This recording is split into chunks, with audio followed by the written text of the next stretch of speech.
కర్కాటక రాశి వారు ఈ వారం విశేషమైనటువంటి అనుకూలతలను పొందుతూ ఉంటారు. అందరి యొక్క ప్రేమ, ఆప్యాయత, అభిమానాలు మీకు చాలా సంతోషాన్ని కలగచేస్తూ ఉంటాయి.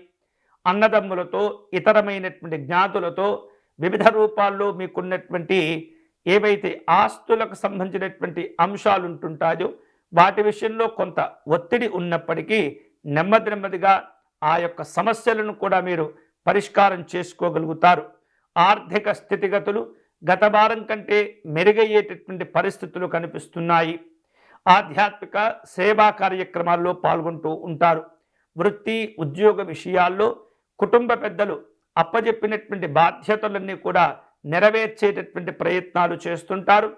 వారు చెప్పినటువంటి విధంగా నడుచుకోవటం వలన మీ వృత్తి, ఉద్యోగ విషయాల్లో పై అధికారుల యొక్క ప్రశంసలను కూడా మీరు పొందే అవకాశాలు ఉన్నాయి.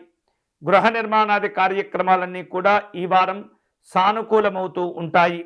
నూతనమైనటువంటి వాహనాలు కొనుగోలు చేసే ప్రయత్నాలన్నీ కూడా చక్కగా ఫలిస్తూ ఉంటాయి. అలాగే వ్యాపారాలు ఈ వారం మరింత వేగవంతమయ్యేటటువంటి అవకాశాలున్నాయి. గత వారంతో పోల్చుకుంటే కొంత మెరుగైనటువంటి ఫలితాలు కూడా ఈ వారం మీరు పొందగలుగుతూ ఉంటారు. ఉద్యోగ విషయాల్లో మీరు కష్టపడేటటువంటి తీరు మిమ్మల్ని ఉన్నత స్థాయిలో నిలబెట్టేటటువంటి ప్రయత్నం కూడా చేస్తూ ఉంటుంది. అలాగే ఉద్యోగ రంగంలోనే కొన్ని వ్యవస్థల్లో పనిచేసేటటువంటి వారికి పదోన్నతులు కూడా లభించేటటువంటి అవకాశాలు కనిపిస్తున్నాయి. వారం ప్రారంభంలో ఆర్థికంగా కొంత ఇబ్బందులు ఎదుర్కొన్నప్పటికీ మధ్యవారం వచ్చేటప్పటికి కూడా ఆ సమస్యలు తగ్గిపోతూ ఉంటాయి.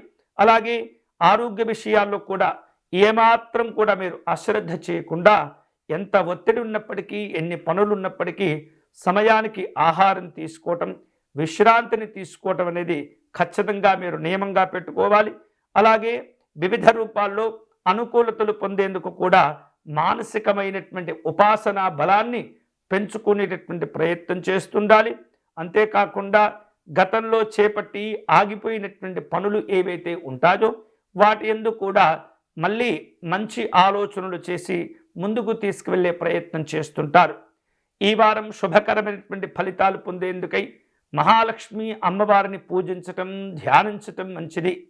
వీలైతే కనుక గోసేవ చేసుకోవటం, అలాగే మహాలక్ష్మి అమ్మవారిని గులాబీ పుష్పములతో కానీ తెలుపు రంగు పుష్పాలతో అర్చన నిర్వహించి అమ్మవారికి నమస్కారం చేసుకోండి. చక్కనైనటువంటి శుభాలు కలుగుతాయి.